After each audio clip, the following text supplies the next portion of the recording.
What's up guys, so it begins. The megapixel war is officially on. Samsung just announced its 108 megapixel camera sensor, the ISO Bright HMX. It's the first mobile image sensor in the industry to go beyond 100 megapixel. It's already been confirmed to come with the Xiaomi Mi Mix 4, and now it's coming with a Samsung phone as well. Next year, Samsung will bring major camera improvements to its phones. Apart from the Note 11 and Galaxy S11, we're gonna see some drastic camera changes across the Galaxy A lineup. So according to the latest leak, we have full camera specification for the whole Galaxy A lineup.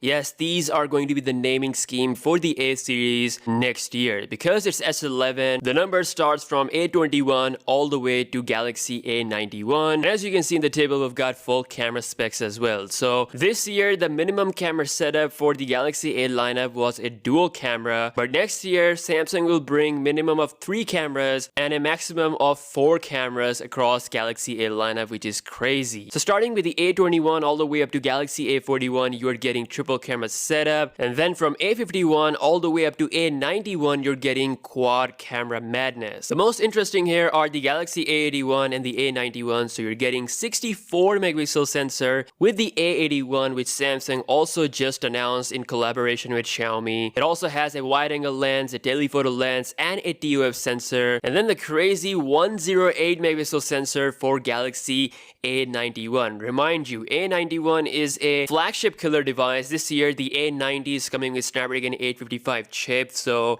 we can assume that next year A91 will also have a Qualcomm Snapdragon flagship chip. Along with this, Samsung will be making the 5G version of this model as well. So with 108 megapixel, this thing is gonna be super crazy. Also, Samsung has filed another patent for a Galaxy Fold phone. Instead of just one fold, this tablet can fold. As you can see in the renders, it looks really futuristic. Obviously, this will open a whole new world of possibilities. I normally get super excited about things like these, but after seeing what happened with the first batch of Galaxy Fold devices, not just from Samsung but also from Huawei, I'm not that excited about this because not even the first Galaxy Fold phone is in the market right now. It's still going through some changes, and same can be said for the Huawei Mate X. This is all cool. This will surely happen in about 2 years, but right now I really want to get my hands on the Galaxy Fold. Also, news regarding the Galaxy Note 10. Yes, it's coming really soon. I will be starting my coverage. Right now, this is what you need to hear. The Note 10 has the best display on the market. Yes, it doesn't feel a surprise anymore because Samsung is just so far crazy good when it comes to displays. They make displays for everyone. OnePlus, Apple, Xiaomi, a lot of competitors use Samsung displays. So Note 10, not a surprise, it has the best display, and this time Samsung has worked on making it the most